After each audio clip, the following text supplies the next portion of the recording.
Well, there are guys who write books, like me, and then there are guys who write books and can also totally kick your ass. Chuck Norris is the second kind of guy, not to be confused with me, the first kind. He's the martial arts master. He's a political activist. He's an actor. He's now returning to his role as best-selling author with a brand new Black Belt Patriotism, How to Reawaken America. Does it involve punching people in the face, Chuck? No, it doesn't. Actually, you're the one that motivated me to write this book, Glenn, because I watch your show every night. God bless you. And I get so frustrated, like you do. Yeah. And one night I'm watching your show, and after your show, I'm walking up and back and forth, and I'm mumbling to myself. And my wife says, "What's going on?" I said, "I am so frustrated with the direction our country's going, and I don't know what to do about it." So, punch people in the face. No, well, I'd like to, Glenn, but it wouldn't help. So anyway, that's why I wrote Black Belt Patriotism, because I'm dealing with our national debt, our economy, the illegal immigration problems, and what I call common sense solutions to these problems. Give me some of them. Well, like, for instance, our national debt, okay? We're in debt $9 trillion.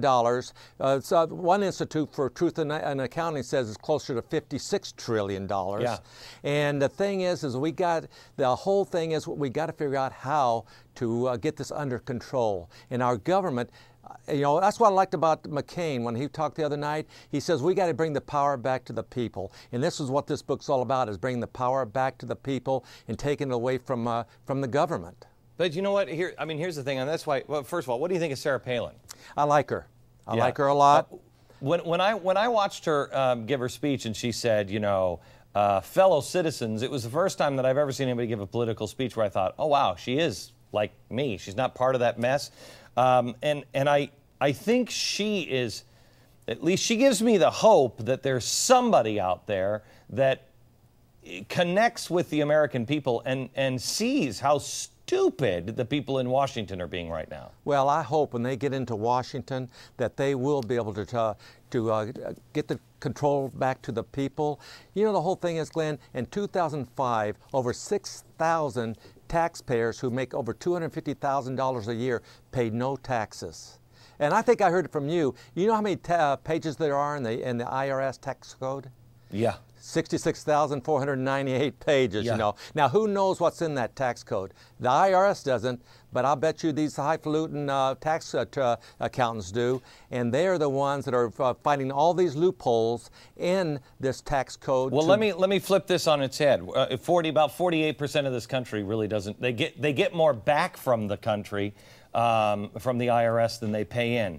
A lot of Americans under Obama, about 50% will not pay any income tax. Yeah. I mean, Chuck, I challenge you to spend the day, and just one day, and look at all the people that you encounter and realize that half of the people that you've encountered today, including the people who haven't given you the right sandwich when you're driving out of the drive-thru and you're like, yeah. Yeah. You are paying their tax bill. Exactly. Now, there's two Americans. There's the Americans that are willing to work hard and believe that someday I'm going to be able to change things and I'm going to be able to, have a slice of the American pie. And then there's the other Americans that just don't give a flying crap. And I'm tired of carrying around the people who screw up my menu, my order at the drive-thru every single time. That's one of our biggest complaints, Gina and I, or my wife, is them screwing up our menus. But the thing is, too, is that's why I'm such in favor of the fair tax, Glenn.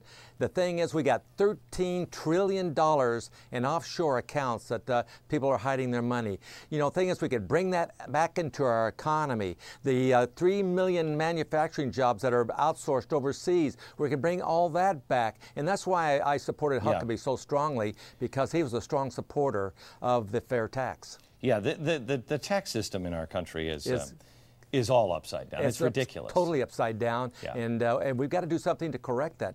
And that's why I say we need a voters' revolution here. Yeah, we do.